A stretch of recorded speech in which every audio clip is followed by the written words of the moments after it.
എന്ന ബ്രസീലിയൻ തീരപ്രദേശത്തെ വെളുത്ത മണൽക്കാടുകൾക്കിടയിലൂടെ കാറ്റുവീശുമ്പോൾ അത് കേവലം ഒരു മണൽക്കാറ്റല്ല, മറിച്ച് ഒരു മഹാപ്രകൃതിയുടെ കഥാപ്രസംഗമാണ്. പച്ചപ്പ് നിറഞ്ഞ ആമസോൺ കാടുകളുടെ പ്രാന്തപ്രദേശങ്ങളിൽ നിന്ന് ആരംഭിച്ച് അനന്തമായ വെള്ളമണൽ കുന്നുകളിലേക്ക് മിഴി തുറക്കുന്ന ലെൻസോയ്സ് മാരൻഹെൻസിസ് എന്ന വിസ്മയ ലോകത്തിന്റെ കഥയാണിത്.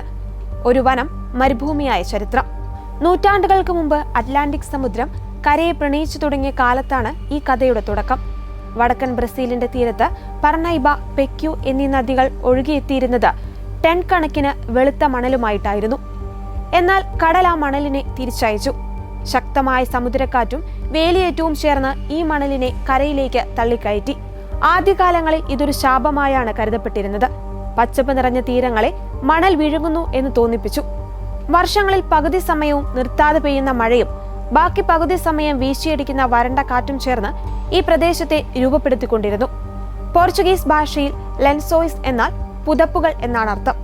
വിരിച്ചുവെച്ച കൂറ്റൻ ബെഡ്ഷീറ്റുകൾ പോലെ ഈ മണൽക്കുന്നുകൾ കാണപ്പെട്ടതിനാലാണ് ഇതിന് ഈ പേര് ലഭിച്ചത്. ആരും കടന്നു ചെല്ലാത്ത വന്യമൃഗങ്ങളും നാടോടികളായ മത്സ്യത്തൊഴിലാളികളും മാത്രം അറിഞ്ഞിരുന്ന ഒരു രഹസ്യമായിരുന്നു അന്ന് ഈ മണൽക്കാടുകൾ.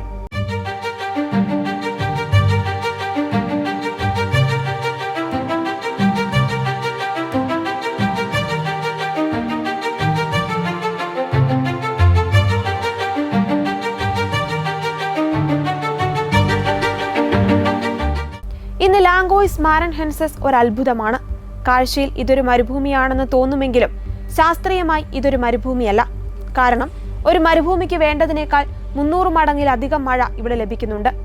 മഴക്കാലം ആരംഭിക്കുമ്പോൾ പ്രകൃതി തന്റെ മാന്ത്രിക വടി വീശുന്നു. മണൽ കുന്നുകൾക്കിടയിലെ താഴ്ന്ന പ്രദേശങ്ങളിൽ മഴവെള്ളം കെട്ടി നിൽക്കുവാൻ തുടങ്ങുന്നു. അടിത്തട്ടിലെ പാറക്കെട്ടുകൾ വെള്ളം താഴേക്ക് പോകുന്നത് തടയുന്നതോടെ വെളുത്ത മണലിന് നടുവിൽ മരതകപ്പച്ചയും നീലയും കലർന്ന ആയിരക്കണക്കിന് ശുദ്ധജല തടാകങ്ങൾ രൂപപ്പെടുന്നു. കിലോമീറ്ററുകളോളം പരന്നുകിടക്കുന്ന തൂവെള്ള മണൽ കുന്നുകൾ. അതിനു മുകളിലൂടെ നടക്കുമ്പോൾ ചൂടുള്ള മണൽ പാദങ്ങളെ പൊതിയും. പെട്ടെന്ന് ഒരു കുന്നിൻ മുകളിലെത്തുമ്പോൾ താഴെ തെളിയുന്നത് സ്ഫടികം പോലെ തെളിഞ്ഞ വെള്ളമുള്ള ഒരു തടാകമാണ്. അവിടെ കുളിക്കാനിറങ്ങുന്ന സഞ്ചാരികൾക്ക് അത് വിശ്വസിക്കാനാവില്ല. ചുറ്റും മണൽക്കാടാണെങ്കിലും വെള്ളത്തിന് വല്ലാത്തൊരു കുളിർമയാണ്. ഈ ചെറിയ തടാകങ്ങളിൽ ചെറിയ മീനുകൾ നീന്തി തുടിക്കുന്നത് വരെ കാണാം. മഴക്കാലം കഴിയുമ്പോൾ ഈ തടാകങ്ങൾ വറ്റി വരളുമെങ്കിലും മീനുകൾ മണലിനടിയിൽ നനവുള്ള ഭാഗങ്ങളിൽ ഒളിച്ചിരിക്കുകയും അടുത്ത മഴയിൽ വീണ്ടും പ്രത്യക്ഷപ്പെടുകയും ചെയ്യുന്ന പ്രകൃതിയുടെ അതിജീവന തന്ത്രം അവിടെ കാണാം.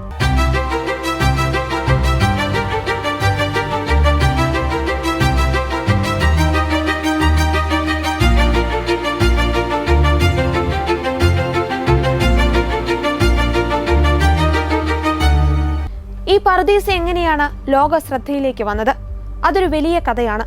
1981 ബ്രസീൽ സർക്കാർ ഈ പ്രദേശത്തെ ഒരു നാഷണൽ പാർക്കായി പ്രഖ്യാപിക്കുന്നത്.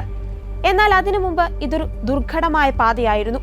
തീരദേശവാസികൾക്ക് ഈ മണൽക്കുന്നുകൾ ഒരു തടസ്സമായിരുന്നു. കാറ്റ് മണലിനെ വീടുകൾക്കും കൃഷിയിടങ്ങൾക്കും മുകളിലേക്ക് തള്ളിക്കയറ്റിക്കൊണ്ടിരുന്നു. എന്നാൽ പരിസ്ഥിതി ടൂറിസത്തിന്റെ കടന്നുവരവാണ് യഥാർത്ഥ വഴിത്തിരിവായത്. പ്രകൃതിയെ നശിപ്പിക്കാതെ എങ്ങനെ സംരക്ഷിക്കാം എന്ന തിരിച്ചറിവ് നാട്ടുകാർക്കുണ്ടായി. മണൽക്കുന്നുകൾക്കിടയിലൂടെ ടൂറിസ്റ്റ് പാതകൾ പരിമിതപ്പെടുത്തി. മോട്ടോർ വാഹനങ്ങൾക്ക് നിയന്ത്രണം ഏർപ്പെടുത്തി. ഇന്നിവിടുത്തെ അറ്റൻസ് പോലുള്ള ചെറിയ ഗ്രാമങ്ങൾ ലോകത്തിലെ തന്നെ ഏറ്റവും മികച്ച വിനോദസഞ്ചാര കേന്ദ്രങ്ങളായി മാറിയിരിക്കുന്നു.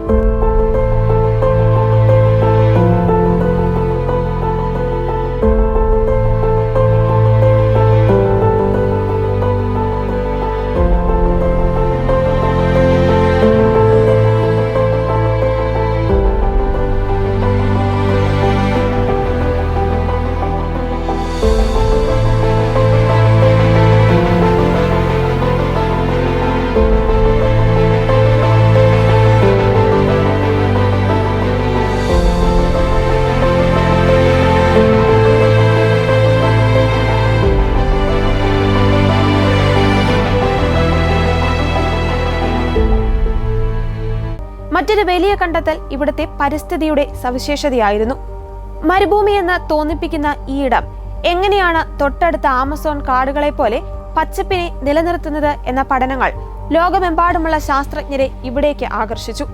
കാറ്റും വെള്ളവും മണലും ചേർന്നുള്ള ഈ സന്തുലിതാവസ്ഥ കാലാവസ്ഥാ വ്യതിയാനത്തെ പ്രതിരോധിക്കുവാൻ എത്രത്തോളം ശക്തമാണെന്ന കണ്ടെത്തൽ ശാസ്ത്രജ്ഞരെ പോലും ഞെട്ടിക്കുന്നതായിരുന്നു. നിങ്ങളൊരു കൊച്ചു വിമാനത്തിൽ ഇതിനു മുകളിലൂടെ പറക്കുകയാണെന്ന് സങ്കല്പിക്കുക. താഴെ കാണുന്നത് ഒരു വലിയ വെളുത്ത പട്ടുതുണിയാണ്. അതിൽ തുന്നിച്ചേർത്ത നീലക്കല്ലുകൾ പോലെ തടാകങ്ങൾ. കാറ്റ് വീശുന്നതിനനുസരിച്ച് ഓരോ ദിവസവും ഈ മണൽക്കുന്നുകളുടെ ആകൃതി മാറിക്കൊണ്ടിരിക്കും. ഇന്ന് നിങ്ങൾ കണ്ട കുന്നായിരിക്കില്ല നാളെ ഇവിടെ ഉണ്ടാവുക. പ്രകൃതി ഓരോ നിമിഷവും ഇവിടെ പുനർജനിക്കുന്നു. സന്ധ്യാസമയത്ത് ലാംഗോയ്സ് മാരൻഹെൻസസ് കൂടുതൽ സുന്ദരിയാകുന്നു. അസ്തമയ സൂര്യന്റെ സ്വർണ്ണ നിറം വെളുത്ത മണലിൽ തട്ടി പ്രതിഫലിക്കുമ്പോൾ മണൽക്കുന്നുകൾ സ്വർണ്ണമലകളായി മാറും. ആ നിശബ്ദതയിൽ കാറ്റിന്റെ മർമ്മരം മാത്രം കേൾക്കാം.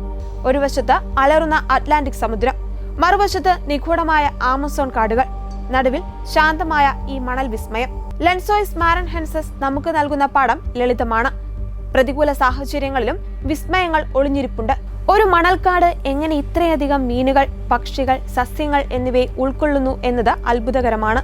പ്രകൃതിയും മനുഷ്യനും തമ്മിലുള്ള ബന്ധം എങ്ങനെയാകണം എന്നതിന്റെ ജീവിക്കുന്ന ഉദാഹരണമാണ് ഈ ദേശീയോദ്യാനം.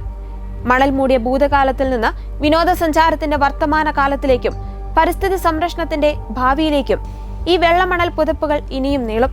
ലോകത്തിലെ ഏറ്റവും മനോഹരമായ ഈ മഴയുള്ള മരുഭൂമി സന്ദർശിക്കുന്നത് കേവലം ഒരു യാത്രയല്ല, മറിച്ച് ഭൂമിയുടെ ഹൃദയമിടിപ്പ് തൊട്ടറിയുന്ന ഒരനുഭവമാണ്. ഈ പ്രദേശം ഇപ്പോൾ യുനെസ്കോയുടെ ലോക പൈതൃക പട്ടികയിൽ ഇടം പിടിച്ചിരിക്കുകയാണ്. പ്രകൃതിയുടെ ഈ വിസ്മയത്തെ വരും തലമുറയ്ക്കായി മാറ്റമില്ലാതെ നിലനിർത്തുക എന്നതാണ് ഇന്നത്തെ ഏറ്റവും വലിയ ദൗത്യം.